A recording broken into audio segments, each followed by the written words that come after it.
Langit Jakarta sore itu seakan ikut menumpahkan dukanya. Hujan deras tak henti-hentinya mengguyur kota, mencuci bersih setiap sudutnya, kecuali hati Alea yang terasa semakin kotor dan remuk redam. Di dalam kamar kontrakan sempit yang pengap, ia memandangi bingkai foto pernikahan yang kini hanya terasa seperti lelucon pahit. Di sana, wajahnya dan Arman terpampang, tersenyum lebar seakan masa depan mereka adalah kebahagiaan abadi. Padahal, hanya dalam hitungan jam, janji suci itu telah dirobek-robek, dilempar ke tanah, dan diinjak-injak oleh orang yang paling ia cintai. Kamu pantas mendapatkan yang lebih baik, Alea. Ucapan itu, yang keluar dari bibir Arman, terasa seperti bisikan malaikat yang menyesatkan. Ia mengatakannya dengan wajah penuh kepura-puraan, seolah-olah ia sedang membebaskan Alea dari penderitaan. Namun, Alea tahu persis maksud di balik kalimat itu. Itu adalah cara halus untuk mengatakan, kamu tidak pantas untukku lagi. Kamu terlalu miskin, terlalu sederhana, dan tidak bisa memberiku apapun. Dan kata, yang lebih baik, itu adalah sebutan untuk wanita lain, seorang wanita yang bernama Maya, teman dekat Alea sendiri. Setahun pernikahan mereka terasa seperti serangkaian ujian yang tak pernah berakhir. Bukan ujian dari Tuhan, melainkan dari manusia. Dari Arman, suaminya, yang perlahan tapi pasti menunjukkan wajah aslinya. Dari mertuanya, yang tidak pernah berhenti membanding-bandingkan Alea dengan wanita lain. Setiap kunjungan ke rumah mereka adalah neraka kecil. Ibu mertua akan selalu berkomentar tentang pakaian Alea yang tidak bermerek, tasnya yang terlalu biasa, atau latar belakang keluarganya yang tidak selevel dengan keluarga mereka. Ayah mertua akan menghela napas panjang, seolah-olah Alea adalah beban berat yang harus ditanggung oleh putranya. Awalnya, Alea tidak terlalu peduli. Ia mencintai Arman. Ia percaya bahwa cinta mereka akan mengalahkan segalanya. Arman sendiri dulu meyakinkan Alea bahwa ia tidak akan pernah peduli dengan materi. Yang penting cinta kita tulus, Lea. Bisiknya suatu malam saat mereka duduk di bawah rembulan, merencanakan masa depan sederhana yang penuh kebahagiaan. Alea percaya, sepenuh hati. Tapi cinta yang tulus itu rupanya tidak cukup untuk menahan badai hasrat Arman akan kekayaan dan status sosial. Badai itu datang dalam wujud Maya, teman kuliah Alea yang kini sukses sebagai seorang desainer interior. Maya selalu tampil glamor, berbicara dengan percaya diri tentang proyek-proyek besar, dan memiliki lingkaran pertemanan dari kalangan atas. Alea melihatnya sebagai inspirasi, tidak pernah menyangka bahwa Maya akan menjadi duri dalam dagingnya. Alea masih ingat betul sore itu, 3 bulan yang lalu. Ia pulang ke rumah kontrakan mereka, berniat memberikan kejutan makan malam romantis untuk Arman. Namun, kejutan itu adalah untuk dirinya sendiri. Dari balik pintu yang sedikit terbuka, ia mendengar tawa Maya dan Arman. Mereka sedang duduk di sofa ruang tamu, begitu dekat, begitu akrab, seolah-olah dunia ini hanya milik mereka berdua. Maya mengusap lengan Arman, dan Arman menyambutnya dengan senyum yang tidak pernah lagi ia tunjukkan pada Alea. Jantung Alea terasa seperti diremas. Ia menahan napas, berusaha mendengarkan apa yang mereka bicarakan. Kita tidak bisa terus begini, men. Suara Maya terdengar parau, tapi penuh tekad. Aku tidak mau jadi yang kedua. Aku tahu, Mei. Aku juga tidak mau, jawab Arman. Ia terdiam sejenak, lalu melanjutkan. Aku akan bicara pada Alea. Kapan? Besok. Minggu depan? Sampai kapan? Tuntut Maya. Secepatnya. Percayalah, aku akan menyelesaikannya. Aku lelah pura-pura bahagia dengan hidup yang monoton ini. Aku butuh perubahan, dan kamu bisa memberikannya. Aku tidak bisa menunggu lebih lama. Arman, ayahku sudah setuju untuk membiayai proyek apartemen di Sudirman. Itu kesempatan emas. Tapi dia hanya akan melakukannya jika aku serius denganmu. Dia tidak mau aku berhubungan dengan pria yang masih terikat pernikahan, desak Maya. Alea tidak sanggup mendengar lebih jauh. Ia mundur perlahan, seolah-olah tidak pernah ada. Malam itu, ia menyembunyikan sakitnya. Ia menunggu Arman pulang, berharap ia akan menyangkal semua yang ia dengar. Tapi Arman pulang dengan wajah datar. Ia tidak berbicara, tidak menyentuh Alea. Ada jarak yang tak terlihat di antara mereka. Jarak itu semakin lebar, semakin dingin, hingga Alea merasa ia sedang hidup di samping orang asing. Puncaknya terjadi seminggu yang lalu. Arman mengajaknya duduk di ruang tamu. Wajahnya serius, lebih serius dari biasanya. Alea sudah menduga apa yang akan terjadi, tapi ia masih berharap ia salah. Ia tidak salah. Alea, aku ingin kita berpisah, kata Arman tanpa basa-basi. Hati Alea yang sudah retak kini hancur berkeping-keping. Kenapa, men? Suaranya bergetar. Apa salahku? Tidak ada yang salah denganmu, jawab Arman. Matanya menghindari tatapan Alea. Hanya saja, kita tidak cocok. Kamu terlalu sederhana. Aku butuh seseorang yang bisa mendampingiku, yang bisa mendukung karierku. Seseorang yang bisa membantuku naik ke level berikutnya. Kamu bicara tentang apa? Apa kamu pikir aku tidak mendukungmu?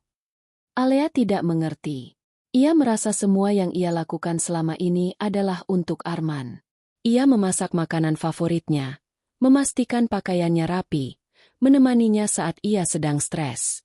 Bukan itu maksudku, Alea. Maksudku, secara finansial. Lihatlah aku. Aku sudah bekerja keras. Tapi hidup kita tidak maju-maju. Aku butuh koneksi. Aku butuh jalan pintas. Dan Maya, dia bisa memberiku itu. Nama itu keluar juga. Nama yang Alea takuti. Jadi, kalian sudah lama? Arman terdiam. Keheningan itu sudah menjadi jawaban.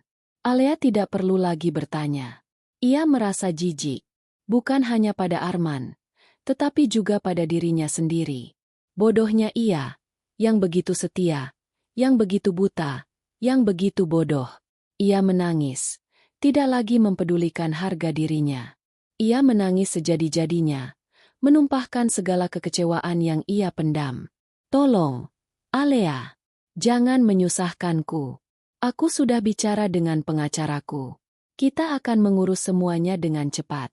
Kamu akan mendapatkan sebagian harta Gonogini. Aku tidak akan membiarkanmu terlantar. Arman mencoba bersikap dermawan. Harta Gonogini. Alea tertawa sinis. Air mata membasahi pipinya. Harta apa, men? Uang sewa kontrakan ini? Uang cicilan motor bututmu? Apa yang kamu punya? Yang aku punya hanya diriku sendiri. Arman terdiam. Wajahnya memerah. Alea tahu, ia telah menyentuh titik terlemahnya, harga diri. Arman selalu berusaha terlihat sukses, padahal kenyataannya mereka hidup pas-pasan. Ia terlalu sibuk mengejar gengsi hingga melupakan kebahagiaan sejati. Pada akhirnya, perceraian itu terjadi begitu cepat. Alea tidak menuntut apa-apa. Ia hanya ingin bebas dari Arman dan semua kebohongannya. Ia meninggalkan kontrakan mereka dengan hanya membawa satu koper berisi pakaian dan beberapa barang pribadi. Ia kembali ke rumah orang tuanya, sebuah rumah sederhana di pinggir kota. Kedua orang tuanya, meskipun sedih, menyambutnya dengan tangan terbuka. Tidak apa-apa, nak, pulanglah. Kami selalu ada untukmu, kata ibunya, memeluknya erat. Cinta tidak bisa dipaksakan. Mungkin ini jalannya. Malam-malam setelah perceraian, Alea sering terbangun dengan keringat dingin. Ia memimpikan wajah Arman dan Maya, senyum mereka yang penuh kemenangan, dan tatapan meremehkan dari keluarga Arman. Luka itu belum sembuh. Luka itu masih basah dan terasa sangat sakit. Ia merasa seperti telah dicampakkan, dibuang, dan dianggap tidak berguna. Ia telah menjadi sampah yang dibuang oleh mantan suaminya demi barang yang lebih berkilau. Tetapi di tengah rasa sakit itu, sebuah api mulai menyala di dalam dirinya. Api itu bukan api dendam yang membakar, melainkan api motivasi yang menghangatkan. Alea tidak ingin lagi menjadi Alea yang rapuh. Ia tidak ingin lagi menjadi wanita yang hidupnya hancur hanya karena seorang pria. Ia ingin menjadi Alea yang baru. Alea yang kuat, Alea yang mandiri, Alea yang sukses. Ia ingin membuktikan kepada semua orang, terutama kepada Arman dan Maya, bahwa mereka telah melakukan kesalahan besar.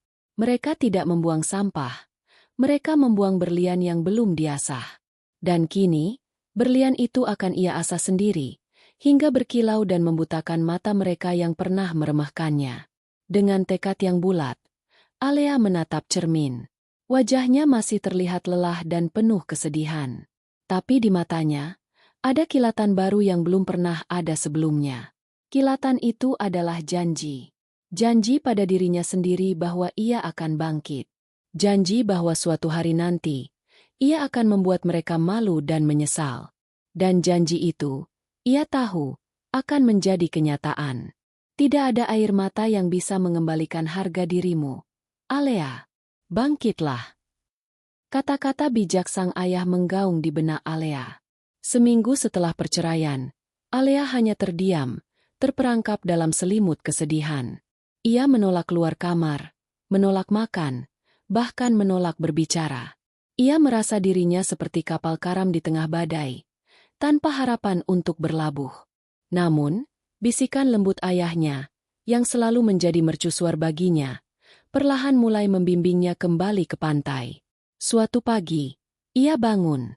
Bukan karena paksaan, melainkan karena dorongan dari dalam dirinya sendiri. Ia menatap pantulan dirinya di cermin. Rambut acak-acakan, mata bengkak, dan wajah pucat. Itu bukanlah dirinya. Itu adalah bayangan dari Alea yang kalah. Ia tidak mau lagi menjadi bayangan itu. Ia harus menjadi Alea yang baru, yang kuat, yang tidak lagi bergantung pada siapapun. Langkah pertamanya adalah membersihkan diri, bukan hanya secara fisik, tetapi juga secara mental. Ia mandi, berendam dalam air hangat, membiarkan setiap tetes air membasuh sisa-sisa kepedihan dari kulitnya. Setelah itu, ia mengambil gunting dan memotong rambut panjangnya. Rambut pendek itu terasa ringan, seolah-olah ia telah melepaskan beban berat yang selama ini ia pikul. Ini adalah simbol kebangkitan, sebuah deklarasi bahwa ia tidak akan lagi menoleh ke belakang. Alea kemudian duduk di meja belajarnya, mengeluarkan sebuah buku catatan dan pulpen. Ia membuat daftar. Daftar tentang apa yang ia miliki, apa yang ia bisa lakukan, dan apa yang ia inginkan. Yang Alea miliki, tabungan 25 juta rupiah dari hasil kerja kerasnya sebelum menikah. Dukungan penuh dari orang tua. Pengetahuan tentang dunia otomotif yang ia dapat dari ayahnya, seorang montir mobil tua. Keinginan kuat untuk membuktikan dirinya. Yang Alea bisa lakukan, menjadi pekerja kantoran biasa, merintis usaha kecil-kecilan, mengembangkan diri dengan mengikuti kursus. Yang Alea inginkan, menjadi sukses, lebih sukses dari Arman dan Maya, membangun bisnis sendiri yang ia cintai, hidup mandiri dan bahagia. Dari daftar itu, ia menyadari bahwa ia tidak benar-benar miskin. Ia memiliki modal. Modal finansial dan modal non-finansial. Modal terpenting adalah pengetahuan dan tekad yang kuat. Ia memutuskan untuk tidak mencari pekerjaan kantoran. Ia ingin menjadi bos bagi dirinya sendiri. Ia ingin membangun sesuatu dari nol. Pikirannya kembali pada ayahnya. Sejak kecil, ia sering membantu ayahnya di bengkel. Ayahnya mengajarinya tentang mesin, suku cadang, dan cara merawat mobil. Alea selalu menyukai dunia itu. Baginya, setiap mobil memiliki jiwanya sendiri. Itu adalah passion yang ia simpan dalam-dalam, karena Arman dulu sering mengejeknya. Untuk apa belajar hal-hal kotor seperti itu? Itu bukan dunia perempuan, kata Arman. Sekarang, ia akan membuktikan bahwa apa yang Arman sebut dunia kotor, itu adalah jalan menuju kesuksesannya. Alea memutuskan untuk memulai bisnis jual beli suku cadang mobil. Itu adalah hal yang paling masuk akal dengan modal yang ia miliki. Ia bisa memulainya dari rumah orang tuanya, menggunakan media daring sebagai platform. Ia menghabiskan hari-harinya di depan komputer, belajar tentang e-commerce, strategi pemasaran, dan tren pasar suku cadang. Ia mempelajari setiap detail, dari spesifikasi mesin hingga merek-merek terbaik. Uang 25 juta rupiah itu ia gunakan dengan sangat hati-hati. Sebagian besar ia alokasikan untuk membeli stok awal. Sebagian lagi untuk membuat situs web sederhana dan iklan di media sosial. Sisa uangnya ia simpan untuk biaya operasional. Alea tidak memiliki mentor, tidak ada koneksi. Ia hanya mengandalkan dirinya sendiri, kecerdasan, dan nalurinya. Awalnya, bisnisnya berjalan lambat. Penjualan hanya sesekali. Seringkali ia merasa putus asa, ingin menyerah. Ada kalanya ia membandingkan dirinya dengan Maya yang hidupnya tampak begitu sempurna di media sosial. Maya sering mengunggah foto-foto liburan mewah, tas-tas bermerek, dan makan malam di restoran mahal. Hati Alea terasa perih. Ia bertanya-tanya, apakah ia melakukan hal yang benar? Apakah ia akan berhasil? Namun, setiap kali keraguan itu datang, ia akan teringat pada wajah Arman dan Maya saat mereka meninggalkannya. Wajah penuh arogansi, seolah-olah mereka adalah raja dan ratu yang membuang rakyat jelata. Ingatan itu adalah cambuk yang memacunya. Jangan menyerah, bisiknya pada diri sendiri. Jangan biarkan mereka menang. Alea bekerja lebih keras. Ia tidak lagi tidur larut malam, tetapi bangun lebih awal. Ia menghubungi pemasok, membandingkan harga, dan memastikan setiap suku cadang yang ia jual adalah yang terbaik. Ia menanggapi setiap pertanyaan pelanggan dengan sabar, memberikan saran, dan membangun kepercayaan. Ia memulai dengan menjual suku cadang kecil, seperti filter oli dan busi, lalu perlahan berekspansi ke komponen yang lebih besar. Suatu malam, saat ia sedang menyelesaikan pesanan, teleponnya berdering. Itu adalah Arman. Ia ragu-ragu untuk mengangkatnya, tetapi rasa penasarannya lebih besar. "Halo?" Suara Alea terdengar datar. "Alea, ini aku," kata Arman. Suaranya terdengar canggung. "Bagaimana kabarmu?" "Aku dengar. Kamu sekarang di rumah orang tuamu." Alea tidak menjawab. Ia hanya terdiam. "Ada apa, Men?" "Aku hanya ingin tahu. Aku khawatir." Arman berusaha terdengar tulus, tetapi Alea bisa mendengar kebohongan di suaranya. "Tidak perlu khawatir. Aku baik-baik saja," jawab Alea singkat. "Syukurlah. Aku harap kamu bisa menerima keadaannya. Maya dan aku, kami sekarang sudah bertunangan," kata Arman, mencoba pamer. Alea menahan napas. Hatinya kembali berdenyut sakit. "Selamat," kata Alea dengan suara yang nyaris tak terdengar. "Yah, kau tahu, Alea, ini semua untuk masa depan yang lebih baik. Aku yakin, kamu juga akan menemukan kebahagiaanmu sendiri. Kamu pantas mendapatkan pria yang lebih baik, yang bisa mencintaimu apa adanya." Arman melanjutkan, seolah-olah ia sedang memberinya nasihat. "Ya, aku yakin akan menemukannya," Alea menjawab. Suaranya kini kembali penuh tekad. "Dan aku juga akan menemukan kebahagiaan dengan caraku sendiri." Arman tertawa hampa. "Tentu saja. Apapun itu. Omong-omong, apa yang sedang kau lakukan sekarang?" Alea tersenyum kecil. Senyum yang penuh arti. Aku sedang membangun impianku. Men, aku sedang membangun sesuatu yang tidak pernah bisa kau bayangkan." Arman tidak mengerti. Ia hanya menganggap Alea sedang berbicara omong kosong. "Baiklah, Alea. Aku harus pergi. Maya sudah menungguku." "Tentu," kata Alea. "Selamat menikmati hidup barumu. Semoga beruntung." Alea memutus sambungan. Air mata yang hampir tumpah kembali ia tahan. Ucapan Arman tidak lagi membuatnya hancur. Justru, itu memberinya semangat baru. Ia akan membuktikan bahwa ia tidak hanya bisa mendapatkan kebahagiaan, tetapi juga kesuksesan yang tak pernah bisa dijangkau oleh Arman. Semangatnya membara. Ia bekerja lebih keras lagi, mempromosikan bisnisnya di forum-forum otomotif, memberikan diskon, dan membangun jaringan. Alea selalu mengutamakan kepuasan pelanggan, dan itu membuahkan hasil. Testimoni positif membanjiri akun media sosialnya. Pelanggan mulai merekomendasikan bisnisnya dari mulut ke mulut. Alea tak lagi memandang masa lalu sebagai puing-puing, melainkan sebagai fondasi. Fondasi yang kuat, yang dibangun dari rasa sakit, kekecewaan, dan air mata. Ia sudah tidak lagi menjadi Alea yang rapuh. Ia sekarang adalah Alea, sang pemilik Alea Auto Parts, dan ini baru permulaan. Ia tahu, jalan di depannya masih panjang, penuh tantangan, dan ia siap menghadapinya. Waktu adalah penyembuh terhebat, dan bagi Alea, waktu adalah katalisator yang mengubah air mata menjadi tekad, dan kekecewaan menjadi energi. Bulan demi bulan berlalu, dan bisnis suku cadang daringnya, Alea Auto Parts, tumbuh secara organik, perlahan namun pasti. Ia tidak lagi bekerja dari kamar di rumah orang tuanya. Keuntungan yang terus meningkat memungkinkannya menyewa sebuah gudang kecil di pinggir kota. Gudang itu menjadi pusat operasionalnya, tempat ia menyimpan stok, mengemas pesanan, dan kadang-kadang, bahkan menghabiskan malam-malam yang panjang. Setiap hari adalah pelajaran baru. Ia belajar bagaimana mengelola keuangan, menegosiasikan harga dengan pemasok, dan membangun hubungan baik dengan kurir yang selalu ia sapa ramah. Alea adalah manajer, kasir, admin media sosial, dan bahkan kurir dadakan ketika pesanan sedang mendesak.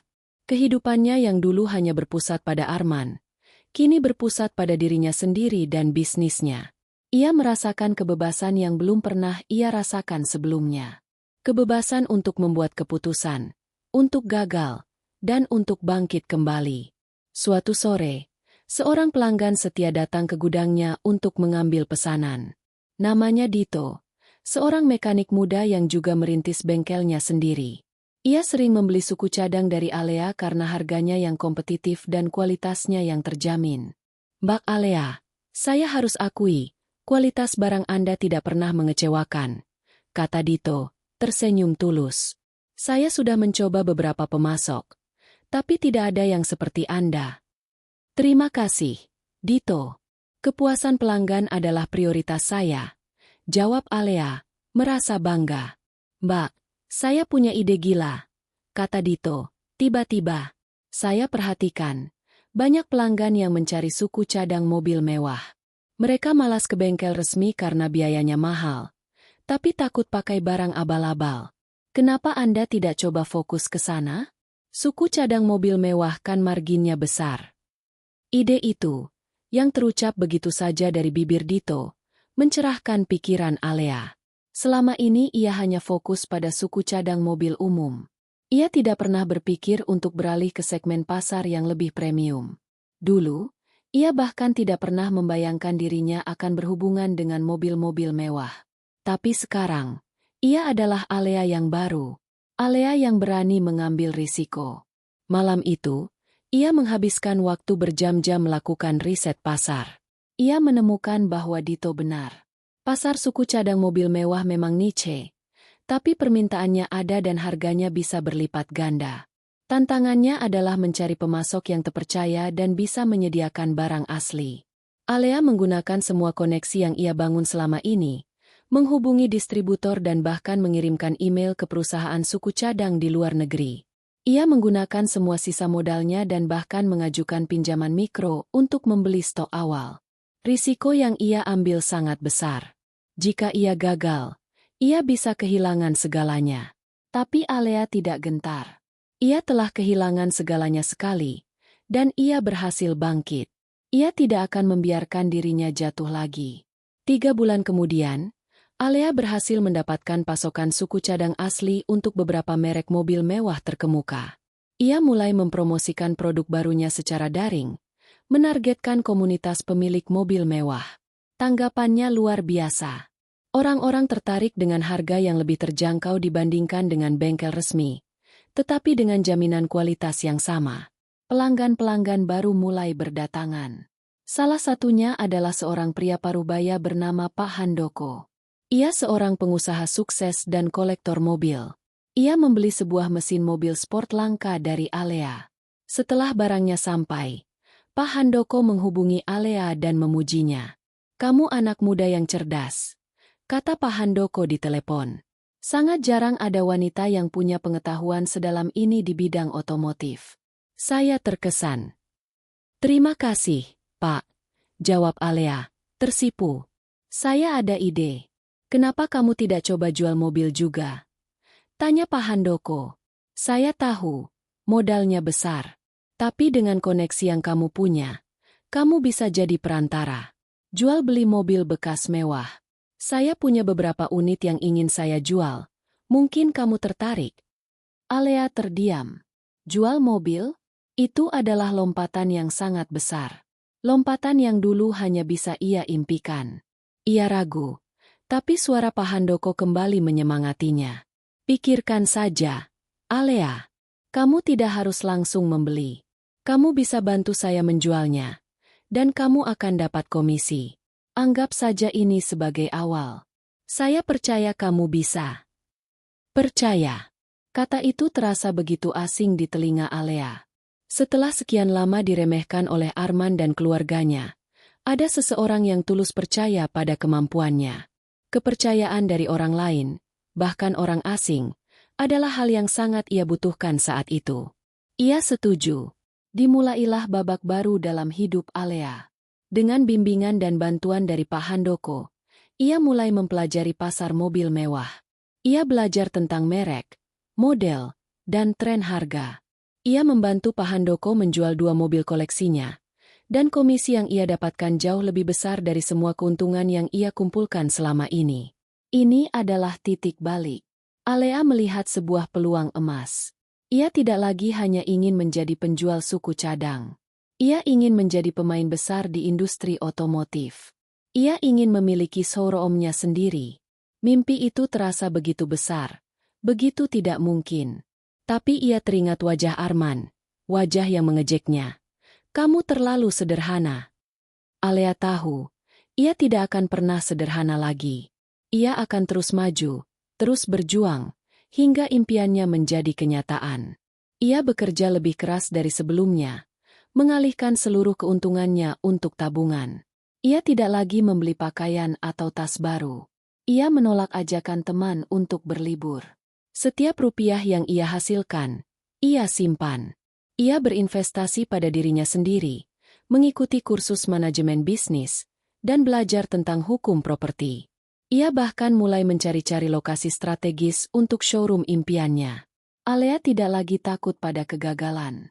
Ia telah belajar bahwa kegagalan bukanlah akhir, melainkan awal dari sesuatu yang lebih baik. Ia telah menemukan jalannya sendiri, jalan yang ia ukir dengan keringat, air mata, dan tekad baja.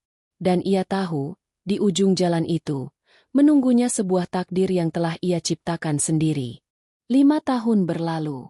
5 tahun yang dipenuhi keringat, tidur larut malam, dan penolakan yang tak terhitung jumlahnya. Tapi setiap pengorbanan itu kini berbuah manis. Alea berdiri di balkon lantai 2 sebuah bangunan megah, memandangi pemandangan yang membentang di bawahnya. Itu bukan lagi gudang kecilnya yang pengap, melainkan sebuah showroom mobil mewah yang menjulang tinggi, dengan kaca-kaca besar yang memantulkan cahaya matahari sore. Ini adalah hasil dari semua perjuangannya. Manifestasi nyata dari mimpi yang dulu dianggap mustahil. Namanya bukan lagi Alea Auto Parts, melainkan Alea Motor Works. Transisi dari menjual suku cadang ke menjual mobil tidaklah mudah. Setelah berhasil menjual mobil milik Pak Handoko, Alea menyadari bahwa ia memerlukan modal besar untuk benar-benar masuk ke industri ini. Ia tidak bisa hanya mengandalkan komisi. Ia harus memiliki persediaan mobil sendiri. Langkah berani pertama yang ia ambil adalah menggunakan seluruh tabungannya, yang sudah cukup besar dari keuntungan bisnis suku cadang, sebagai uang muka untuk membeli sebuah unit mobil mewah bekas. Ia memilih mobil yang banyak dicari, membelinya dengan harga yang tepat, dan menjualnya kembali dengan keuntungan yang signifikan. Laba dari 1 mobil ia gunakan untuk membeli 2 mobil, dan seterusnya. Alea belajar dengan cepat. Ia menjadi ahli dalam menilai kondisi mobil, melacak tren pasar, dan membangun jaringan dengan pemilik mobil mewah, kolektor, dan bahkan dealer mobil lain. Reputasinya tumbuh sebagai seorang wanita yang jujur dan berpengetahuan luas di dunia yang didominasi oleh pria. Orang-orang terkesan dengan ketekunan dan profesionalismenya. Dia bukan hanya menjual mobil, kata seorang kliennya. Dia menjual kepercayaan. Alea mendirikan Alea Motor Works dengan filosofi yang sederhana, jujur, profesional, dan berorientasi pada pelanggan. Ia tidak pernah membohongi klien tentang kondisi mobil, dan ia selalu memberikan harga yang adil. Pendekatan ini membedakannya dari pesaing lain. Ia membangun tim kecil, merekrut orang-orang yang bersemangat dan berdedikasi seperti dirinya. Di antara mereka adalah Dito, si mekanik muda yang pertama kali memberinya ide untuk beralih ke pasar premium. Dito kini menjadi kepala teknisi di bengkel yang terintegrasi dengan showroom Alea. Proyek terbesar Alea adalah membeli lahan di lokasi strategis, tidak jauh dari pusat kota. Lahan itu dulunya adalah tanah kosong yang diabaikan. Alea melihatnya sebagai kanvas untuk impiannya. Dengan modal yang ia kumpulkan, ia mengajukan pinjaman bank yang besar untuk membangun showroom. Arsitek yang ia pekerjakan tidak percaya bahwa ia bisa mendapatkan pinjaman sebesar itu. Namun, rekam jejak keuangan Alea yang bersih dan proyeksi bisnisnya yang solid meyakinkan pihak bank. Pembangunan showroom itu adalah babak baru yang penuh tantangan. Alea mengawasi setiap detail, dari desain interior yang minimalis dan elegan, hingga pencahayaan yang menyorot setiap mobil seolah-olah mereka adalah karya seni. Ia ingin showroom-nya menjadi tempat di mana orang tidak hanya datang untuk membeli mobil, tetapi juga untuk menikmati pengalaman. 3 bulan sebelum peresmian showroom, Alea sedang bekerja lembur. Ponselnya berdering. Itu adalah nomor yang tidak dikenal. Alea ragu, tapi ia mengangkatnya. "Halo? Alea?" Suara seorang wanita terdengar ragu-ragu di seberang sana. Alea membeku. Ia tahu suara itu. Suara yang terakhir kali ia dengar dengan nada sinis. Suara yang pernah menyebutnya, tidak pantas. "Maya?" jawab Alea. Suaranya dingin. "Alea!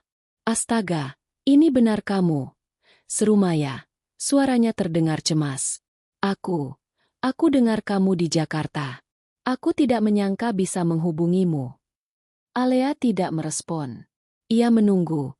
Tahu bahwa Maya pasti menginginkan sesuatu. "Alea, bisakah kita bertemu? Ada yang ingin aku bicarakan." "Ini tentang Arman," kata Maya. Suaranya merendah. Jantung Alea berdebar kencang. Ia tidak ingin mendengar apapun tentang Arman.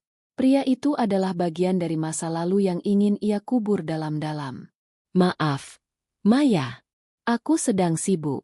Aku tidak punya waktu untuk bertemu." "Alea, kumohon. Ini penting. Arman, dia dipecat dari pekerjaannya. Proyek apartemen yang dulu, itu gagal total. Ayahku menarik semua dukungannya." Suara Maya bergetar. Kami bangkrut." Dia sangat tertekan. Alea merasakan desiran aneh di hatinya. Bukan rasa senang, bukan juga rasa sedih. Itu adalah perasaan kosong. Ternyata kehidupan mewah yang dipamerkan Maya di media sosial hanyalah fata morgana. Proyek apartemen yang dulu menjadi alasan Arman meninggalkannya kini menjadi penyebab kehancurannya. "Aku tidak bisa membantumu," jawab Alea. "Aku juga punya banyak pekerjaan." "Tapi Alea, kau kan dulu temanku. Kau tahu kan, kami sedang kesulitan," rengek Maya. "Kau tidak kesulitan, Maya. Kau hanya harus kembali ke titik nol," jawab Alea. "Sama seperti yang aku lakukan dulu. Maaf, aku harus pergi." Alea menutup telepon. Ia tidak merasakan kemenangan. Yang ia rasakan hanyalah kelegaan. Cerita mereka telah usai. Babak kehidupan mereka telah ditutup. Alea telah memulai babak baru yang penuh dengan kesuksesan. Sementara mereka harus kembali ke awal. Sama seperti Alea dulu. Ia tidak lagi peduli dengan apa yang terjadi pada mereka. Pikirannya kini hanya terfokus pada peresmian showroom. Pada hari peresmian, hujan turun lagi. Namun, kali ini, hujan tidak terasa seperti air mata. Hujan itu terasa seperti restu dari langit. Para tamu berdatangan, dari kolektor mobil, pengusaha sukses, hingga media. Alea berdiri di samping sebuah mobil sport yang mengkilap, memegang gunting pita yang siap ia potong. Seorang reporter bertanya kepadanya, "Apa rahasia kesuksesan Anda, Alea?" Alea tersenyum. Ia menatap ke sekeliling, melihat semua yang telah ia capai. "Rahasia saya," katanya, Saya hanya mengambil puing-puing yang dilempar oleh orang lain, dan menggunakannya untuk membangun istana saya sendiri. Tepuk tangan riuh terdengar. Gunting pita dipotong. Nama Alea Motorworks kini resmi terukir di dunia otomotif Jakarta. Hari itu adalah hari yang bersejarah. Tidak hanya untuk Alea, tetapi juga untuk industri otomotif Jakarta. Peresmian Alea Motorworks adalah perhelatan yang megah dan berkelas. Karpet merah membentang dari pintu masuk hingga area resepsi.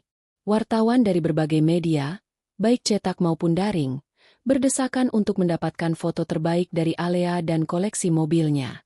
Ruangan dipenuhi aroma wangi dari bunga-bunga segar dan dentingan gelas sampanye, berpadu harmonis dengan musik klasik yang mengalun lembut. Alea tampil memesona. Ia mengenakan gaun putih sederhana namun elegan, rambut pendeknya ditata rapi, dan matanya memancarkan ketenangan serta kebahagiaan. Ia bukan lagi gadis desa yang lugu dan mudah rapuh. Ia adalah seorang pebisnis wanita yang sukses dan penuh percaya diri. Senyumnya, yang dulu terasa berat, kini ringan dan tulus. Di depan semua tamu, Alea memberikan pidato singkat. Ia tidak banyak berbicara tentang kesulitannya di masa lalu. Ia hanya berterima kasih kepada semua orang yang telah mendukungnya, terutama kepada orang tuanya yang selalu percaya padanya. Ia juga berbagi sedikit tentang visinya untuk Alea Motorworks, sebuah tempat di mana gairah untuk otomotif berpadu dengan layanan pelanggan yang tak tertandingi. Saya ingin Alea Motorworks menjadi lebih dari sekadar tempat jual beli mobil, katanya dengan suara lantang dan jelas. Saya ingin ini menjadi komunitas, di mana para pecinta mobil bisa berkumpul, berbagi cerita, dan menemukan mobil impian mereka. Setiap mobil yang kami miliki di sini adalah sebuah cerita, sebuah karya seni yang menunggu pemilik barunya. Selesai berpidato, tepuk tangan riuh bergema. Para tamu berdatangan, mengucapkan selamat dan memuji showroom yang ia bangun. Alea menyambut mereka dengan ramah, menjawab pertanyaan, dan berbagi cerita. Ia merasa seperti sedang berada di dalam mimpi. Semua ini, semua kerja kerasnya, kini terbayar lunas. Di sudut ruangan, Alea melihat sosok Pak Handoko. Pria paruh baya itu tersenyum bangga. Matanya berbinar-binar. Ia mendekat dan menjabat tangan Alea erat. Sudah saya duga, kata Pak Handoko. Kamu memang tidak akan pernah mengecewakan. Selamat, Alea. Ini semua adalah hasil kerja kerasmu. Terima kasih, Pak. Tanpa bantuan Anda, saya tidak akan sampai di sini, jawab Alea tulus. Jangan merendah. Saya hanya memberikan sedikit pancingan. Kamu yang menangkap ikannya, balas Pak Handoko. Ia kemudian membisikkan sesuatu. Saya yakin, malam ini akan ada kejutan besar untukmu. Sesuatu yang akan membuktikan bahwa kamu sekarang benar-benar berada di atas. Alea mengernyitkan dahi, bingung dengan ucapan Pak Handoko. Ia tidak punya waktu untuk bertanya lebih jauh karena para tamu lain datang menyambutnya. Malam itu terasa seperti karnaval. Kamera terus berkedip, jurnalis sibuk mencatat, dan para tamu mengagumi koleksi mobil yang dipajang. Salah satu yang paling menarik perhatian adalah sebuah Ferrari Portofino berwarna merah menyala, dengan sentuhan desain custom yang membuatnya terlihat unik. Mobil itu adalah salah satu unit andalan Alea. Ia membelinya dari seorang kolektor di Singapura, membawanya ke Jakarta, dan menambahkan beberapa sentuhan personal. Mobil itu adalah simbol gairah Alea pada dunia otomotif. Saat malam semakin larut, sebagian besar tamu mulai berpamitan. Alea merasa lelah, namun hatinya penuh kebahagiaan. Ia mengawasi stafnya yang mulai membereskan ruangan. Di tengah kesibukan itu, ia melihat seorang wanita mendekat ke arahnya. Wanita itu adalah Dinda, manajer pemasaran Alea yang paling dipercayai. Alea, maaf mengganggu. Ada pasangan yang baru saja datang. Mereka tidak ada di daftar undangan, tapi mereka bilang ingin bertemu denganmu, bisik Dinda. Alea menoleh ke arah pintu masuk. Jantungnya terasa seperti berhenti berdetak. Sosok yang ia lihat di sana adalah sosok yang paling ingin ia lupakan. Arman dan Maya. Mereka berdiri di lobi, tampak terkejut. Arman mengenakan setelan yang terlihat mahal, tapi tidak pas di badannya. Maya mengenakan gaun ketat, memegang tas tangan bermerek, tapi di matanya ada kilasan kegelisahan. Mereka tampak tidak percaya dengan apa yang mereka lihat. Tadi saya bilang ke mereka bahwa acara sudah selesai, tapi mereka memaksa ingin melihat-lihat. Mereka bilang ingin membeli mobil. Yang satu ini, Dinda melirik ke arah mobil Ferrari. Alea tidak menjawab. Ia hanya menatap kedua orang yang pernah merendahkannya itu. Wajah Arman terlihat sedikit lebih tua, dengan garis-garis lelah di sekitar matanya. Sementara Maya, aura sombongnya masih ada, tapi Alea bisa melihat kepura-puraan di baliknya. Tiba-tiba, firasat Pak Handoko menjadi jelas. Sesuatu yang akan membuktikan bahwa kamu sekarang benar-benar berada di atas. Ini bukan tentang keberhasilan finansial, ini tentang kehormatan. Dan Alea tahu, panggung balas dendamnya yang elegan, panggung yang tak pernah ia rencanakan, kini sudah terhampar di depan matanya.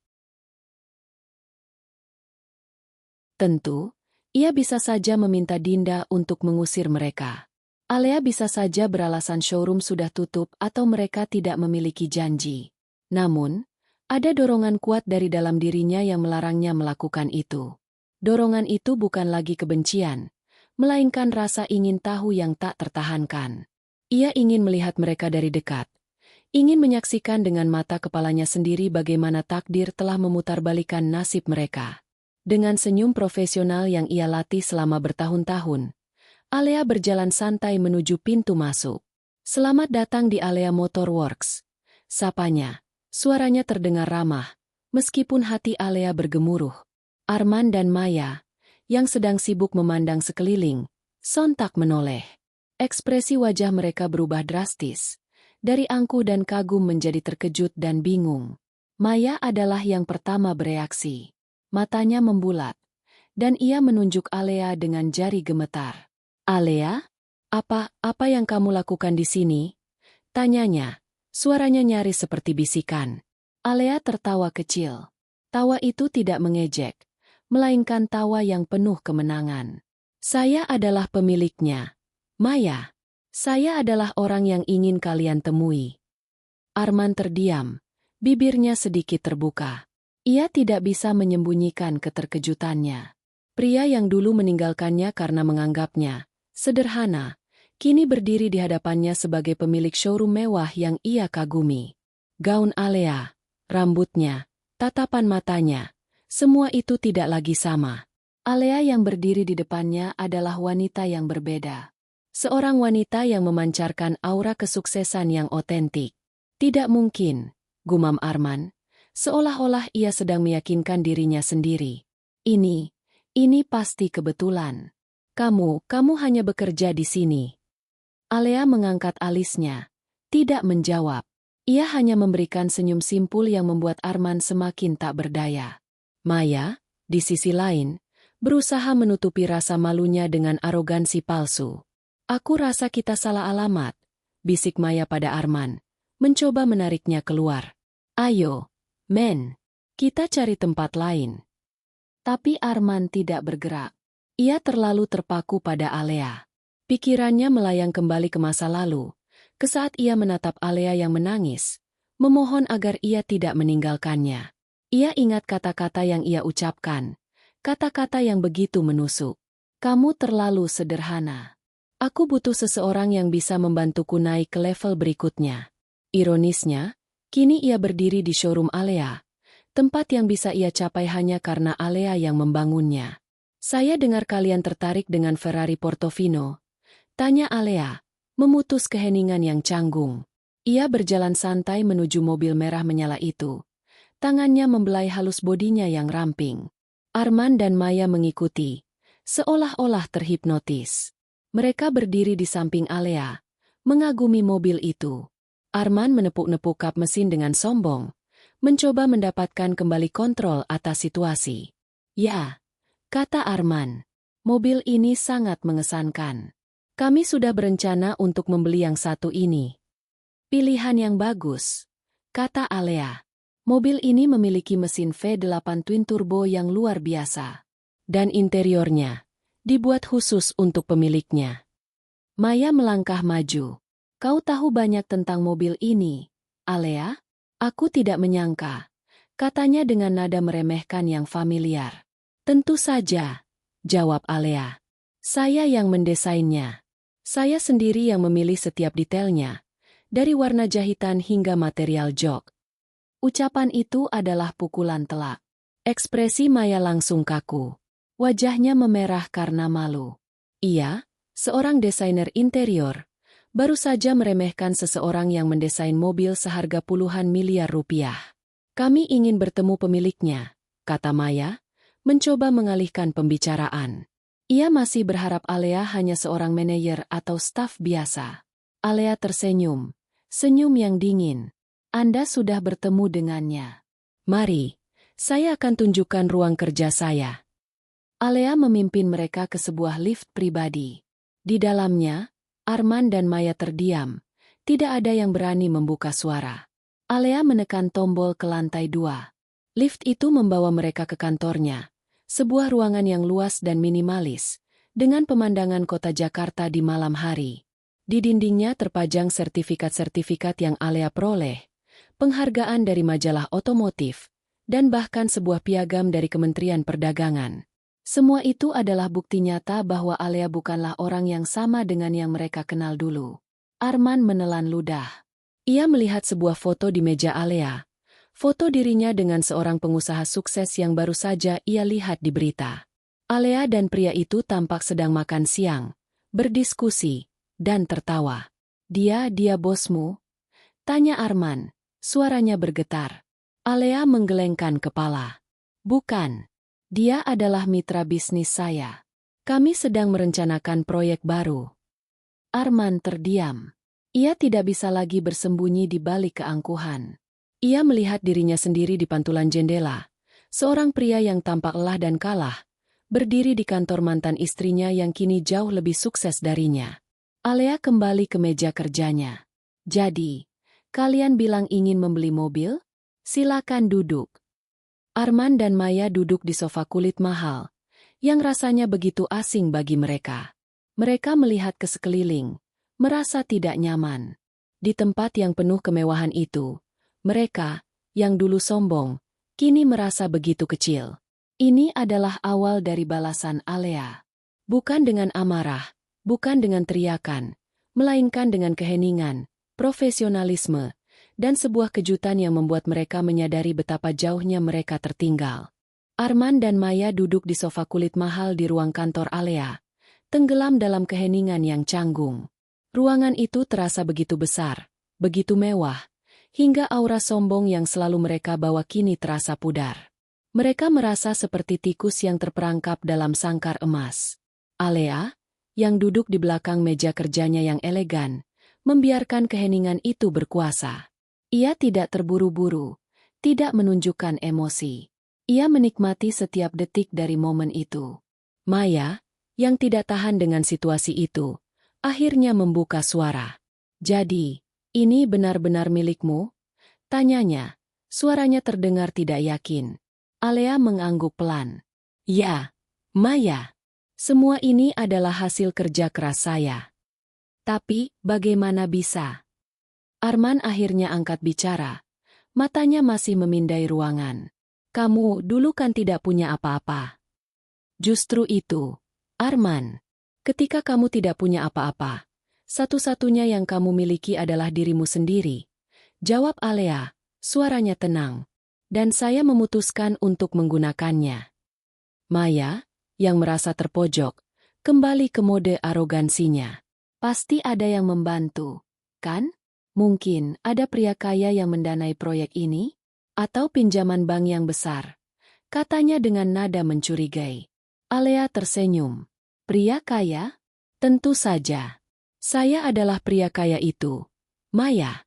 Dan pinjaman bank? Tentu saja. Bank tidak akan memberikan pinjaman sebesar ini tanpa rekam jejak yang solid. Saya membangunnya dari nol, selangkah demi selangkah. Arman mengalihkan pembicaraan, mencoba kembali ke mode bisnis yang penuh kepura-puraan. Baiklah, kami tertarik dengan Ferrari Portofino itu. Berapa harganya? Tanyanya, Seolah-olah ia bisa membelinya dengan mudah. Alea membiarkan mereka bicara. Ia mendengarkan Arman yang dengan bangga menceritakan kesuksesan bisnisnya, yang ternyata hanyalah serangkaian kegagalan yang dipoles. Ia mendengar Maya mengeluhkan kualitas hidupnya dan betapa sulitnya mencari mobil yang selevel dengan status mereka. Alea tahu, itu semua adalah kebohongan. Ia sudah tahu dari percakapannya dengan Maya di telepon bahwa mereka bangkrut. Jadi, kamu harus tahu, Alea, kata Arman, mencoba meyakinkan Alea, dan mungkin dirinya sendiri. Kami ini pelanggan VIP. Kami butuh pelayanan yang terbaik. Kami tidak mau berurusan dengan staf yang tidak becus. Kami mau langsung bertemu dengan pemiliknya. Dan Anda sudah bertemu dengannya, jawab Alea, kembali dengan senyum sinisnya. Apalagi yang bisa saya bantu? Maya, yang tidak tahu malu, bahkan mulai mencoba menawar harga mobil itu. Aku tahu harganya pasti sangat mahal. Tapi aku yakin ada diskon khusus untuk kita. Bagaimanapun juga, kita kan teman lama. Alea tertawa dalam hati. Teman lama? Ia menatap Maya, wanita yang dulu menjadi duri dalam dagingnya, yang kini mencoba merengek untuk mendapatkan diskon. Betapa ironisnya takdir. Maya, kata Alea, suaranya kini tidak lagi ramah. Kita bukan lagi teman. Kita tidak pernah berteman. Kalian adalah orang-orang yang pernah membuang saya karena saya tidak punya apa-apa. Dan sekarang, di sini saya, di dalam showroom saya sendiri. Saya tidak akan memberikan diskon. Ekspresi Maya langsung berubah. Wajahnya yang memerah karena arogansi kini memucat karena malu. Arman menatap Alea dengan tatapan kosong. Ia menyadari bahwa Alea tidak hanya sekadar sukses. Alea telah berubah. Ia menjadi wanita yang kuat, berani, dan tak terjangkau. Alea kemudian berdiri. Ia berjalan ke arah jendela, memandang keluar. Saya dulu berpikir, hidup itu harus naik. Naik ke level berikutnya. Saya dulu berpikir, kekayaan adalah segalanya. Katanya, suaranya melunak, namun penuh makna. Tapi saya salah. Yang penting itu adalah kebahagiaan. Dan kebahagiaan itu, saya temukan ketika saya menjadi diri saya sendiri. Ketika saya berjuang untuk diri saya sendiri. Arman dan Maya terdiam, tidak berani menyela. Mereka kini benar-benar merasa kecil. Mereka yang dulu begitu sombong, kini hanya bisa terdiam dan menunduk. Alea berbalik, senyumnya kini tak lagi tersirat sindiran, melainkan ketenangan seorang pemenang sejati.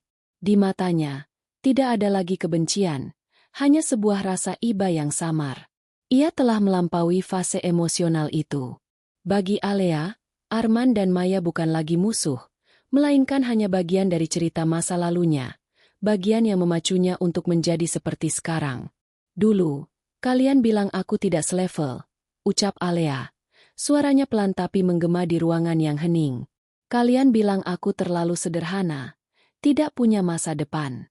Kalian bahkan meninggalkan aku, dan sekarang, kalian datang ke tempat ini, tempat yang aku bangun dengan tanganku sendiri. Arman tidak sanggup menatap mata Alea. Ia menundukkan kepalanya. Merasa malu. Segala kesombongan yang ia bawa hancur berkeping-keping. Ia teringat percakapannya dengan Maya di kontrakan mereka dulu. Ia teringat bagaimana ia merendahkan Alea, menganggapnya hanya sebagai penghalang untuk kemajuan hidupnya. Betapa ironisnya, jalan pintas yang ia ambil dengan Maya ternyata membawanya pada jalan buntu, sementara Alea, yang ia tinggalkan, justru menemukan jalan tol menuju kesuksesan. Maya mencoba menyelamatkan muka. Kami tidak tahu ini milikmu, Alea. Kami hanya ingin lihat-lihat. Katanya, suaranya tercekat. Alea tertawa kecil. Benar? Lihat-lihat? Aku dengar kalian ingin membeli mobil. Katanya, menatap lurus ke arah Arman. Bukan hanya melihat-lihat, tapi memilih Ferrari Portofino yang harganya, aku yakin, jauh di luar jangkauan kalian sekarang. Kalimat itu adalah pukulan telak yang membuat wajah Arman dan Maya memerah. Mereka tidak bisa lagi menyembunyikan kebohongan mereka. Semua uang yang mereka miliki kini habis. Proyek apartemen yang gagal telah menyedot seluruh tabungan mereka. Mereka datang ke showroom ini hanya untuk berpura-pura, untuk mencari penghiburan dari kehancuran yang mereka alami. Kamu pasti puas sekarang, kata Arman. Suaranya bergetar. Melihat kami seperti ini. Puas. Alea menggelengkan kepalanya. Aku tidak merasakan apa-apa. Kebahagiaanku tidak bergantung pada kehancuran orang lain. Arman. Kebahagiaanku ada di sini, di setiap sudut showroom ini, di setiap mobil yang aku jual. Aku membangun semua ini untuk diriku sendiri, bukan untuk membuat kalian menyesal.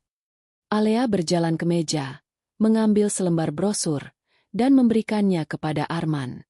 Ini brosur kami. Jika kalian punya teman yang tertarik dengan mobil, silakan hubungi kami. Ucapnya dengan nada profesional. Itu adalah cara halus untuk mengusir mereka, dan mereka tahu itu. Kami. Arman tidak tahu harus berkata apa. Jika tidak ada lagi yang bisa saya bantu, saya harus kembali bekerja, kata Alea. Terima kasih sudah datang. Arman dan Maya berdiri, merasa seperti anak sekolah yang dimarahi. Mereka berjalan keluar dari ruangan itu dengan langkah gontai, melewati lift, dan kembali ke showroom yang kini terasa begitu asing bagi mereka. Setiap mobil yang tadinya mereka kagumi, sekarang terlihat seperti cermin yang memantulkan kegagalan mereka. Di luar, hujan sudah reda. Arman dan Maya berjalan menuju mobil mereka, sebuah sedan tua yang penuh karat. Mereka duduk di dalamnya, terdiam. Penyesalan itu begitu nyata, begitu kuat, hingga mereka bisa merasakannya di setiap pori-pori kulit mereka. Mereka membuang berlian demi sepotong kaca yang terlihat berkilau, dan kini, mereka harus kembali ke lumpur. Malam itu, Alea kembali ke kantornya. Ia melihat brosur di tangannya dan meletakkannya di tempat sampah. Ia tidak lagi membutuhkan brosur itu. Ia tidak lagi membutuhkan mereka. Cerita masa lalunya telah usai, dan Alea, sang pemilik Alea Motorworks, kini siap untuk memulai babak baru dalam hidupnya. Alea kembali ke meja kerjanya. Hatinya terasa ringan. Pertemuan yang tak terduga dengan Arman dan Maya tidak menyisakan amarah. Hanya sebuah rasa kemenangan yang tenang. Balas dendamnya bukanlah dengan melontarkan kata-kata pedas, melainkan dengan fakta yang berbicara lebih lantang dari ribuan sumpah serapah. Ia telah membuktikan bahwa kata-kata mereka dulu tidak lagi relevan. Arman dan Maya, yang kini berdiri di luar showroom-nya, adalah bukti hidup dari kesalahan fatal mereka. Alea bisa melihat mereka dari jendela besar kantornya. Mereka berdiri di samping sedan tua yang penuh karat, tampak kecil dan tidak berarti di antara mobil-mobil mewah yang parkir di area itu. Mereka tidak lagi memancarkan aura arogansi, melainkan keputusasaan dan rasa malu. Alea teringat sebuah adegan dari masa lalu. Suatu hari, ia dan Arman pergi ke sebuah mall mewah. Arman memandangi sebuah jam tangan mahal di etalase. Matanya penuh hasrat. Aku akan membeli jam itu suatu hari nanti, Lea.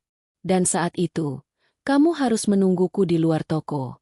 Aku tidak ingin orang tahu bahwa aku datang bersama wanita yang tidak berkelas sepertimu. Kalimat itu, yang dulu sangat menyakitinya, kini terasa seperti lelucon. Alea tersenyum tipis. Ia tidak perlu lagi menoleh ke belakang, karena ia sudah jauh di depan. Beberapa menit kemudian, Arman kembali masuk ke dalam showroom, kali ini sendirian. Wajahnya pucat, matanya memancarkan rasa bersalah. Ia berjalan ke arah resepsionis dan bertanya apakah ia bisa bertemu dengan Alea lagi. Resepsionis, yang sudah mendapat instruksi dari Dinda, menelepon Alea. Arman ingin bertemu lagi, Bu, kata resepsionis itu. Alea terdiam sejenak. Biarkan dia naik, jawabnya. Ia tahu Arman tidak akan kembali tanpa alasan yang kuat. Ini bukan tentang bisnis lagi. Ini tentang harga diri. Arman masuk ke kantor Alea. Wajahnya menunduk. Ia tidak berani menatap mata Alea. Alea, aku minta maaf, katanya. Suaranya parau. Untuk apa, Arman? Tanya Alea. Untuk semua yang kalian lakukan padaku. Ya, untuk itu. Untuk semuanya. Jawab Arman. Aku tidak tahu kalau kamu akan menjadi seberhasil ini. Aku bodoh. Aku meninggalkanmu demi kekayaan yang semu. Dan sekarang aku tidak punya apa-apa. Alea mendengarkan dengan tenang. Ia tahu ini bukan permintaan maaf yang tulus. Ini adalah penyesalan yang didasari oleh kerugian. Arman menyesal karena ia telah membuang berlian yang ternyata Alea, bukan karena ia telah menyakiti hati Alea. Arman, kata Alea, aku sudah memaafkanmu. Aku sudah melupakan semuanya. Tapi itu tidak mengubah apa-apa. Kau dan aku sudah berada di jalan yang berbeda. Tapi Alea, bisakah kamu membantu kami? Tanya Arman, tanpa malu. Aku tahu kamu sukses sekarang. Mungkin. Kamu bisa memberiku pekerjaan? Aku bisa jadi apa saja. Aku janji akan bekerja keras. Alea menahan napas. Permintaan itu membuat hatinya kembali berdenyut sakit. Arman tidak berubah. Ia masih pria yang sama, yang hanya ingin mencari jalan pintas. Arman, jawab Alea, pekerjaan adalah hasil dari kerja keras. Aku tidak akan memberimu jalan pintas. Itu adalah hal yang membuatmu jatuh. Arman terdiam. Ia melihat ke sekeliling, ke seluruh kemewahan yang ada di ruangan itu. Aku sangat menyesal, katanya lagi. Ia berbalik, berjalan ke arah pintu. Saat ia hendak membuka pintu, ia berhenti dan berbalik lagi. Alea, kamu tahu, mobil yang kamu punya di sini, mobil yang paling mahal itu yang paling kusuka, bisiknya. Tapi aku tahu aku tidak bisa membelinya. Tentu, jawab Alea. Aku yang mendesainnya. Aku yang membelinya. Dan aku akan menggunakannya untuk menemaniku di hari-hari yang akan datang. Arman hanya mengangguk pelan, kemudian pergi, meninggalkan Alea sendirian. Ia tidak akan pernah tahu bahwa Ferrari Portofino itu adalah mobil yang sama dengan yang pernah ia katakan tidak akan pernah bisa Alea miliki. Balas dendam Alea bukanlah dengan kata-kata, tapi dengan kenyataan. Dan ia tahu, kenyataan itu jauh lebih menyakitkan daripada kata-kata pedas yang pernah ia lontarkan. Lampu sorot di dalam showroom menyoroti setiap sudut ruangan, menciptakan bayangan panjang yang meliuk-liuk di atas lantai marmer. Alea kembali ke ruangannya setelah mengusir Arman. Rasa lelahnya bercampur dengan kepuasan yang aneh. Ia tidak merasa bahagia atas penderitaan Arman, tapi ada ketenangan dalam mengetahui bahwa ia tidak lagi perlu memendam amarah. Semua telah berakhir, dan kebenaran akhirnya terungkap. Maya, yang rupanya menunggu di luar, kini masuk ke dalam kantor Alea. Wajahnya tidak lagi memancarkan arogansi, melainkan keputusasaan. Ia duduk di sofa, tidak menunggu Alea mempersilakannya. Alea, ucapnya, suaranya pelan dan serak. Aku tahu kamu sudah tahu semuanya. Aku tidak akan menyangkalnya. Alea mendengarkan dengan tenang. Ia tahu bahwa ini adalah momen yang Maya butuhkan. Momen untuk menumpahkan semua yang ia pendam selama ini. Proyek apartemen yang ayahku dan Arman rencanakan, itu gagal total, kata Maya, matanya berkaca-kaca. Arman terlalu fokus pada penampilan, pada status. Ia menghabiskan semua uangnya untuk membeli barang-barang bermerek dan mobil mewah, hanya untuk pamer. Ia tidak becus dalam mengelola proyek. Ayahku akhirnya menarik semua dukungannya. Dan kami bangkrut. Alea tidak terkejut. Ia selalu curiga bahwa kehidupan mewah yang dipamerkan Maya di media sosial hanyalah ilusi. Ia tahu Arman sangat terobsesi dengan gengsi dan status sosial. Sebuah penyakit yang tidak bisa disembuhkan dengan kekayaan. Aku minta maaf, Alea, kata Maya, menundukkan kepalanya. Aku tahu aku salah. Aku seharusnya tidak mencampuri urusan kalian. Aku seharusnya tidak menjadi wanita yang merusak hubungan kalian. Tapi aku butuh Arman. Aku butuh koneksinya. Alea menghela napas panjang. Ia merasa iba, tetapi tidak ada rasa kasihan. Maya, seperti Arman, adalah korban dari ambisi mereka sendiri. Maya, aku tidak akan memaafkanmu, bukan karena aku tidak mau, tapi karena itu adalah hal yang tidak penting lagi bagiku. Hidupku sudah jauh di depan. Aku tidak punya waktu untuk melihat ke belakang. Maya menatap Alea. Matanya penuh air mata. Aku iri padamu. Alea. Aku iri karena kamu menemukan kebahagiaan. Dan aku tidak punya apa-apa. Alea tersenyum. Kamu salah, Maya. Aku tidak menemukan kebahagiaan. Aku menciptakan kebahagiaan itu. Aku membuang semua yang tidak aku butuhkan. Dan aku fokus pada apa yang membuatku bahagia.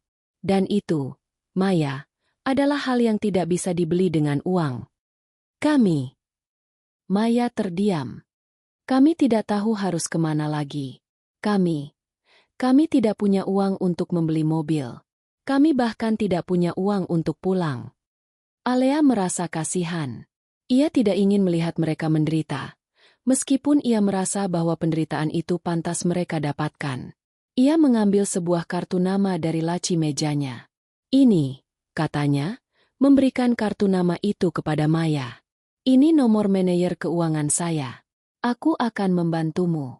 Aku akan memberikanmu pekerjaan yang sesuai dengan keahlianmu. Kamu bisa mulai dari bawah, dan jika kamu bekerja keras, kamu akan berhasil. Maya menatap kartu nama itu. Tidak percaya. Alea, kamu serius?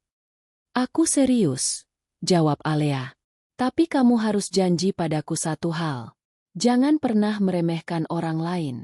Jangan pernah meremehkan seseorang hanya karena mereka tidak punya apa-apa. Karena orang yang tidak punya apa-apa adalah orang yang paling berani bermimpi. Maya hanya bisa menangis. Ia tidak bisa berkata-kata. Ia tidak menyangka bahwa Alea, wanita yang ia buang, akan menjadi penyelamatnya. Ia berdiri, menggenggam kartu nama itu, dan berjalan keluar dari ruangan Alea.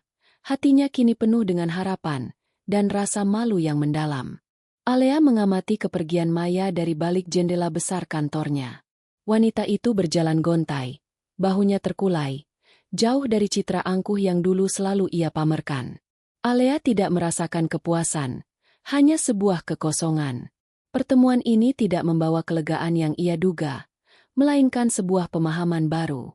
Dendam tidak akan pernah membawa kebahagiaan sejati. Kebahagiaan datang dari proses membangun diri sendiri, bukan dari melihat kehancuran orang lain. Namun, Alea tahu ada satu hal lagi yang harus ia lakukan. Ini bukan tentang dendam, tapi tentang menutup bab masa lalu sepenuhnya. Ia mengambil ponselnya dan menelepon Dito, kepala teknisi bengkelnya. Dito, tolong bawa Ferrari Portofino yang baru datang ke bengkel. Ada sedikit sentuhan akhir yang harus kita kerjakan. Suara Dito di seberang telepon terdengar bingung. Tapi, Bu Alea, mobil itu sudah sempurna. Tidak ada yang perlu dikerjakan lagi. Justru itu, Dito. Ada satu hal penting yang harus kita tambahkan. Sesuatu yang hanya aku dan Arman yang tahu. Alea berjalan ke lobi. Ia melihat Arman, yang masih berdiri di samping sedannya yang berkarat, menunggu Maya. Pria itu tampak begitu rapuh, begitu tidak berdaya. Alea berjalan mendekatinya. Arman menoleh, terkejut. Alea, ada apa lagi? Tanyanya, suaranya parau. Aku lupa memberitahumu satu hal, jawab Alea. Aku rasa, kamu harus tahu. Alea mengisyaratkan Arman untuk mengikutinya ke dalam showroom, tepat di depan Ferrari Portofino yang mereka kagumi. Arman memandang mobil itu dengan mata penuh hasrat. Dulu, saat kita masih bersama, aku pernah bilang padamu kalau aku sangat suka mobil ini, kata Alea. Tapi kamu malah menertawakanku. Kamu bilang, mana bisa wanita sepertimu punya mobil semahal ini, Lea? Paling-paling kamu cuma bisa melihatnya dari jauh. Arman terdiam, matanya menunduk. Ia mengingat dengan jelas percakapan itu. Itu adalah salah satu momen di mana ia paling merendahkan Alea. Salah satu momen yang paling ia sesali sekarang. Alea melanjutkan. Tapi kamu salah, Arman. Aku tidak hanya bisa memilikinya. Aku bahkan bisa membelinya dan mendesainnya sendiri. Alea lalu menunjuk sebuah logo kecil yang terukir di jok mobil. Itu adalah inisial A dan M yang terukir indah. Alea tahu, itu adalah pukulan terakhir. A dan M adalah inisial Alea dan Arman. Alea tahu, Inisial itu akan membuatnya selalu mengingatnya betapa ia telah jauh di depan. Itu inisial kita, bisik Arman. Bukan, jawab Alea. Itu inisialku dan nama showroom ini, Alea Motor Works. Arman terdiam. Ia tidak bisa berkata-kata lagi. Ia merasa seolah-olah seluruh dunia berputar di sekelilingnya. Ia melihat ke sekeliling, ke showroom mewah, ke mobil-mobil yang berkilauan, ke Alea yang berdiri di depannya. Ia menyadari bahwa ia telah membuang berlian demi sepotong kaca. Dan kini, ia harus menelan semua penyesalannya sendiri. Maya kembali ke dalam showroom, melihat Arman dan Alea yang berdiri di depan Ferrari itu. Ia tidak mengerti apa yang sedang terjadi, tapi ia bisa melihat ekspresi wajah Arman. Pria itu terlihat hancur, lebih hancur dari sebelumnya. Ayo pergi, Arman, bisik Maya, menarik lengannya. Arman tidak menolak. Ia mengikuti Maya, meninggalkan Alea dan showroom mewahnya. Alea, yang kini sendirian, tersenyum. Bukan senyum penuh kemenangan, melainkan senyum penuh kedamaian. Ia tidak lagi harus membuktikan apa-apa. Ia telah membuktikan dirinya kepada dunia, dan itu sudah lebih dari cukup. Di dalam sedan tua yang berkarat, Arman memegangi kemudi dengan erat. Jari-jarinya memutih karena tekanan. Di sampingnya, Maya menatap lurus ke depan, matanya kosong. Udara di dalam mobil terasa berat, penuh dengan kata-kata yang tidak terucap dan penyesalan yang mendalam. Mereka telah meninggalkan showroom Alea, tapi showroom itu tidak meninggalkan mereka. Bayangan kemewahan dan kebanggaan Alea terus menghantui. Arman, bisik Maya, suaranya parau. Kamu baik-baik saja? Arman tidak menjawab. Ia hanya menganggukkan kepala pelan. Ia tidak baik-baik saja. Ia merasa hancur. Ia merasa seperti telah melakukan kesalahan terbodoh dalam hidupnya. Ia telah membuang permata demi sepotong kaca yang terlihat berkilau, dan kini, ia harus menghadapi konsekuensi dari keserakahannya. Aku tidak percaya Alea bisa seberhasil itu, ucap Maya. Ia menoleh ke arah Arman. Aku tidak tahu harus berkata apa. Dia bukan lagi Alea yang kita kenal dulu, jawab Arman. Dia sudah berubah. Dia menjadi wanita yang kuat. Wanita yang tidak butuh siapa-siapa. Maya terdiam. Ia tahu, Arman tidak hanya bicara tentang Alea. Ia bicara tentang dirinya sendiri. Pria yang dulu merasa sangat penting, kini merasa begitu kecil. Aku menyesal, kata Arman. Suaranya bergetar. Aku seharusnya tidak pernah meninggalkanmu, Alea. Aku seharusnya tidak pernah mendengarkan orang lain. Aku seharusnya lebih mencintaimu. Maya terdiam. Ia menoleh ke arah Arman. Kenapa kamu bicara padaku seperti itu? Aku tidak tahu, jawab Arman. Suaranya terdengar putus asa. Aku hanya merasa bodoh. Aku merasa sangat bodoh. Maya menghela napas panjang. Kita harus bangkit, Arman. Kita harus mencari pekerjaan. Kita harus mulai dari bawah lagi. Arman hanya mengangguk pelan. Ia tidak punya pilihan lain. Ia telah kehilangan segalanya. Ia telah kehilangan pekerjaan. Ia telah kehilangan kekayaan. Dan ia telah kehilangan wanita yang benar-benar mencintainya. Dan kini, ia harus memulai dari awal lagi, dengan hati yang hancur dan penyesalan yang mendalam. Keesokan harinya, matahari terbit dengan kehangatan yang berbeda bagi Alea. Cahayanya menembus jendela kaca di kantornya, menerangi ruangan yang kini terasa begitu damai. Tidak ada lagi bayangan masa lalu yang menghantui. Tidak ada lagi amarah atau keinginan untuk membalas dendam. Yang ada hanyalah kedamaian dan kepuasan yang tulus. Alea menoleh ke arah sebuah bingkai foto di meja kerjanya. Itu adalah foto ia dan kedua orang tuanya, tersenyum lebar. Merekalah yang selalu menjadi pilar kekuatannya, yang menemaninya di saat-saat paling sulit.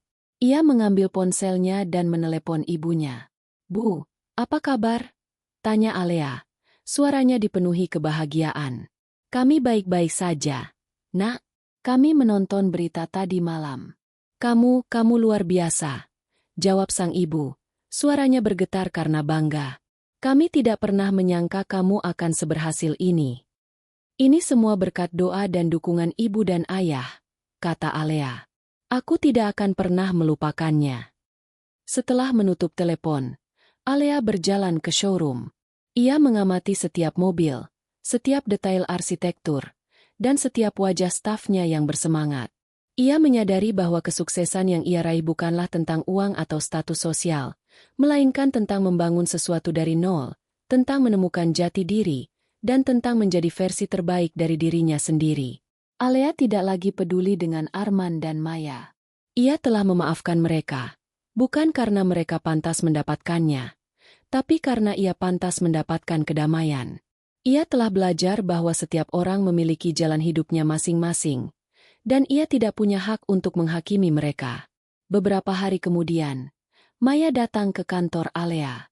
Kali ini, ia datang dengan wajah penuh tekad. Ia membawa sebuah resume dan sebuah amplop. Aku sudah memikirkan tawaranmu, Alea. Aku siap bekerja keras. Aku akan mulai dari bawah, dan aku akan buktikan bahwa aku pantas mendapatkan kesempatan ini, kata Maya. Matanya menatap lurus ke mata Alea. Alea tersenyum. Ia mengambil amplop itu dari tangan Maya dan membukanya. Di dalamnya ada sebuah kartu nama lama milik Alea. Kartu nama yang pernah ia berikan kepada Arman. Dan di bawahnya, ada sebuah surat kecil. Alea membacanya, dan air matanya menetes. Itu adalah surat permintaan maaf dari Arman. Alea, tulis Arman. Aku tahu, tidak ada kata-kata yang bisa mengembalikan apa yang telah aku lakukan. Tapi aku harap kamu tahu, aku benar-benar menyesal. Aku membuang permata demi sepotong kaca. Aku akan selalu mengingatmu, Alea, sebagai wanita yang aku buang, dan sebagai wanita yang menginspirasiku untuk bangkit. Alea tidak menyangka. Ia tidak menyangka Arman akan melakukan ini. Ia mengambil kartu nama itu, dan menyimpannya di dompetnya. Ia mengambil kartu nama baru, dan memberikannya kepada Maya. Ayo, kita mulai, katanya. Maya mengangguk. Ia tidak lagi peduli dengan uang atau status sosial. Ia hanya ingin kembali ke jalan yang benar, dan Alea, wanita yang pernah ia sakiti, adalah satu-satunya orang yang memberinya kesempatan itu. Alea melanjutkan hidupnya. Ia tidak lagi hidup di bawah bayang-bayang masa lalu. Ia kini memiliki kehidupan baru, karir baru, dan tujuan baru. Ia tahu, jalan di depannya masih panjang, penuh tantangan, dan ia siap menghadapinya.